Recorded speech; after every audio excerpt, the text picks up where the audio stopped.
안녕하세요. 오늘은 엑셀 함수를 실무에서 활용하는 방법을 알아보도록 하겠습니다. 그럼 시작해 볼까요? 이 함수도 실무에서 매우 자주 사용이 되는 함수인데요. 먼저 if는 sum이라는 함수가 합을 구해주는 함수였죠. 뒤에 if가 붙으면 조건에 맞는 자료의 합을 구해주는 함수입니다.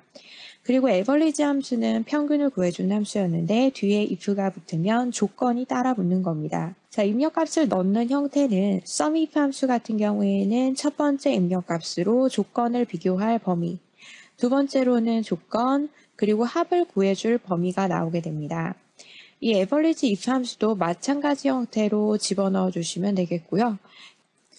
먼저 16강 파일을 열었고요. 여기에 저는 sumif average if 함수 가지고 계산해 보도록 하겠습니다. 합을 구해 줄 건데 사원 번호가 S1으로 시작하는 근태 점수의 합을 구할 겁니다.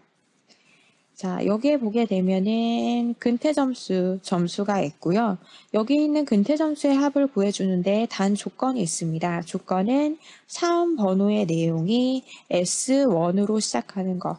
뒤에는 어떤 문자가 오든 상관이 없고 S1으로 시작을 해주면 됩니다. 그러면 이 부분에는 별표를 적어주시면 되겠습니다. 이때 이 별표의 의미는 이 위치에 어떤 내용이 얼마만큼 오든 상관이 없다는 얘기고요. sumif 함수, 합을 구해주는 거니까 sum, 그리고 조건이 있으니까 sumif 함수를 사용하시는데 첫 번째 입력값으로는 조건을 비교할 범위, 이 사원 번호 범위가 되는 겁니다. 쉼표, 두 번째 입력값은 조건인데 S1으로 시작하는 거죠. 그러면 S1 별표, 이때 이 내용은 텍스트이기 때문에 큰 따옴표로 묶어주시면 되겠습니다. S1으로 시작하는 자료, 만약에 S1으로 끝나는 거라면 별표가 앞쪽에 붙어 있어야 되는 거고요. 별표 이렇게 붙여주시게 되면 S1이 포함되어 있는 내용을 얘기하는 겁니다. 자, 저는 S1으로 시작하는 정보, 근태점수의 합이니까 합을 구해줄 범위는 이 근태점수 범위가 되는 겁니다. 자, 계산을 해볼까요? 이 부분에다가 등호 sumif 함수, 조건에 맞는 자료의 합계. 첫 번째 입력값으로 range, 범위인데요. 조건을 비교할 범위를 적어주고 세 번째 범위가 sum range라고 해서 합을 구해줄 범위가 되는 겁니다. 첫 번째 범위로는 이 범위, 사원 번호 범위의 내용이 쉼표, 조건, S1으로 시작하는 정보면 큰 따옴표 열고 S1 별표, 별표의 의미는 이 위치에 어떤 문자가 얼마만큼 오든 상관이 없다는 얘기입니다. 큰 따옴표 닫아주시고 합을 구해줄 범위는 근태 점수가 되겠죠. 자, 근태 점수 바로 옆에 있네요. 자, 이 부분에다가 쉼표, 근태 점수는 이 범위가 되는 겁니다. 근태 점수 범위. 그럼 여기 사원 번호의 내용이 S1과 같을 때 근태 점수의 합계가 이렇게 구해지게 됩니다.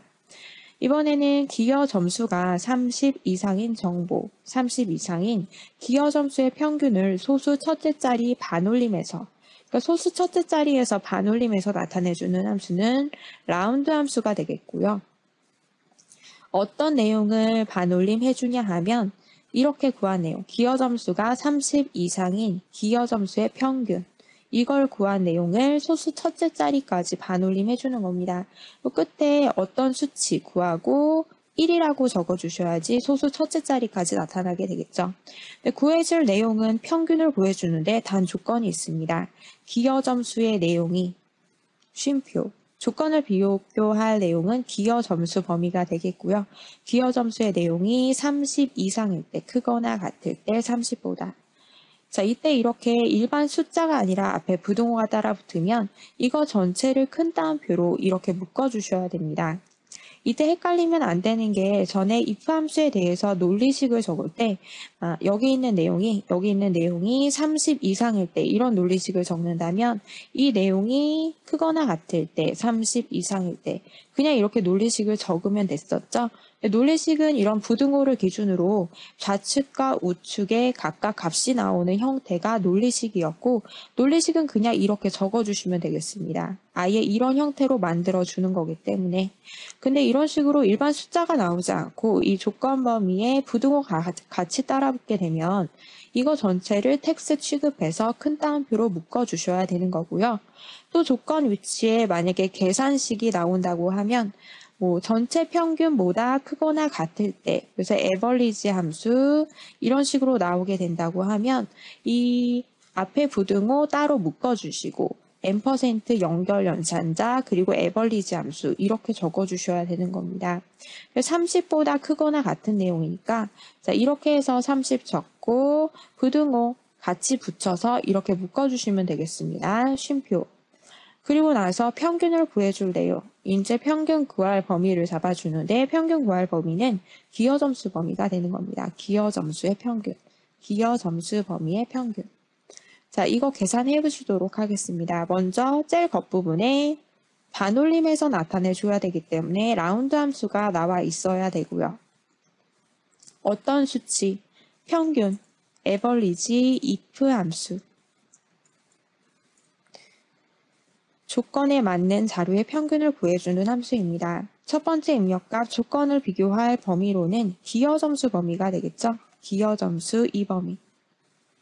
이 범위의 내용이 쉼표, 조건, 30보다 크거나 같을 때 부등호까지 같이 해서 이렇게 묶어주시면 되겠습니다. 30보다 크거나 같은 내용. 쉼표. 만약에 문제에서 이 기여 점수의 평균보다 크거나 같은 내용의 평균을 구하라고 했다. 그러면 이런 식으로 적어주셔야 된다는 얘기입니다. 앰퍼센트 연결 연산자, 에버리지 함수, 여기 있는 이 내용 이렇게 적어주셔야 되는 거고요. 부등호와 그냥 숫자가 나올 때는 숫자까지 같이 해서 이렇게 큰 따옴표로 묶어주시면 되겠습니다. 쉼표, 평균을 구해줄 범위는 이 기여 점수에 대한 평균을 구해주는 거죠. 기여 점수 범위 잡아주시고 그리고 여기까지 이제 기여 점수의 내용이 30 이상일 때 기여 점수의 평균이 구해진 거고요. 에버리지 if 함수 괄호 닫도록 하겠습니다. 그리고 쉼표. 네, 라운드 함수의 두 번째 입력값 적어주시면 되겠죠. 소수 첫째 자리까지 1이라고 적어주시고 엔터를 쳐주시면 됩니다. 자, 이렇게 구해졌습니다. 이번에는 여기다가 김씨, 여기 있는 이름 범위의 내용이 김씨라면 김으로 시작하는 사원을 얘기하는 거죠. 여기 있는 내용 김으로 시작할 때에 자, 첫 번째 조건 비교 범위가 이 범위가 되겠고요. 쉼표, 조건은 김씨인 거면 김으로 시작하는 거, 김별표 이렇게 해서 텍스트 전체 큰 따옴표로 묶어주셔야 됩니다. 이런 내용의 봉사 점수 이 범위가 되겠고요. 봉사 점수의 평균을 구해주는 거니까 함수의 이름은 average if입니다. 이렇게 해서 구해준 내용. 근데 이걸 그냥 나타내주는 게 아니라 또 소수 첫째 자리 반올림이라고 했죠. 바깥쪽에는 라운드 함수가 나와야 됩니다. 라운드 함수 이렇게 구해준 내용 쉼표 소수 첫째 자리까지니까 1 이렇게 적어주시면 되겠죠. 자, 평균 내용을 반올림해서 나타내줘야 되니까 제일 겉부분에는 라운드 함수가 나와 있어야 됩니다. 첫 번째 입력값 어떤 수치냐 하면 평균을 구한 내용. 근데 그냥 평균이 아니라 조건에 맞는 자료의 평균이기 때문에 에버리지 if 함수를 적어주셔야 됩니다.